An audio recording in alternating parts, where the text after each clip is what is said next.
Смотри, что есть. Нажми и держи трусики. Вот, нажал и вижу. Такая тяжеленная, конечно, это. Еще раз нажал их и сильнее, да? Подержал, но... Ни хрена себе.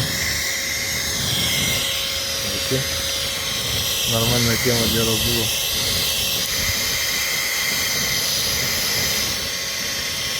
Фен для шашлыка.